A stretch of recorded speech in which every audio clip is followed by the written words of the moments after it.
SDR from the BBC World Service. Hello, I'm James Menendez. President Biden calls for new controls on gun ownership in the United States after at least 19 children were shot dead at an elementary school in Texas.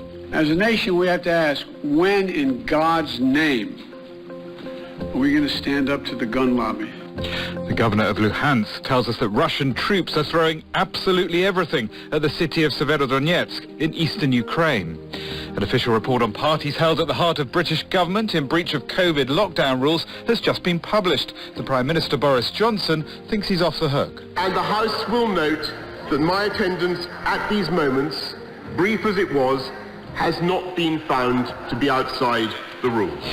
And the pharmaceutical giant Pfizer says it's making all its patented medicines available at cost price to the world's poorest countries. First, the news.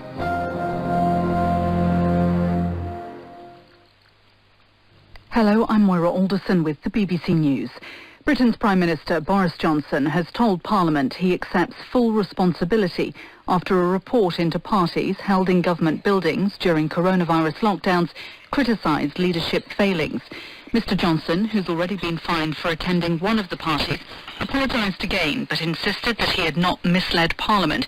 Rob Watson has more.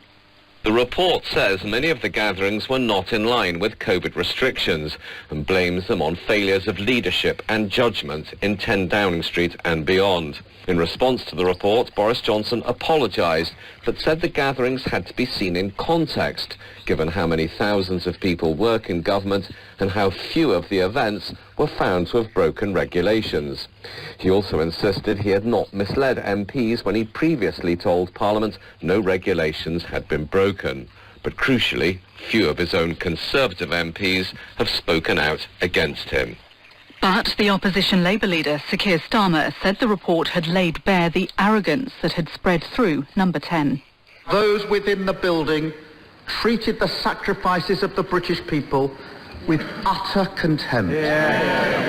When the dust settles and the anger subsides, this report will stand as a monument to the hubris and the arrogance of a government that believed it was one rule for them and another rule for everyone else.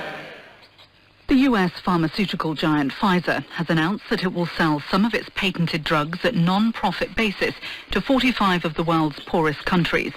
Launching the initiative at the World Economic Forum in Davos, Pfizer said it would focus on infectious diseases, cancer, inflammation, rare illnesses and women's health. The company's COVID vaccine and antiviral treatment are included in the scheme. The Chief Executive Officer of Pfizer, Albert Bourla, announced the scheme. We are living in a time where science is increasingly demonstrating the ability to take on the world's most devastating diseases. Unfortunately, there exists a tremendous health equity gap in our world that determines which of us can use these innovations and which of us cannot. With all we have learned and accomplished over the past 2 years, the time is now to begin closing this gap even more. There have been renewed calls for stricter gun control laws in the United States after a teenage gunman killed 19 children and 2 teachers at an elementary school in Texas. President Biden made an impassioned appeal for courage to confront America's gun lobby. The 18-year-old gunman, Salvador Ramos, was shot dead at the scene in the town of Uvalde. The children he killed ranged in age from 7 to 10 years old. World News from the BBC. The former Pakistani Prime Minister Imran Khan has vowed to reach Islamabad, leading thousands of supporters who are demanding fresh elections.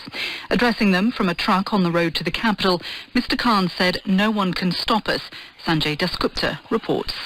This is Imran Khan's most high-profile confrontation with the government of Shahbaz Sharif, who replaced him as Prime Minister after he lost a parliamentary vote of confidence last month. The cricketer-turned-politician claims his ouster was the result of a political conspiracy. He made a dramatic arrival in a helicopter earlier, touching down on a motorway clogged with hundreds of cars outside the city of Mardan, more than 100 kilometers from Islamabad. In a show of force, the authorities have blocked all entry and exit points to the capital.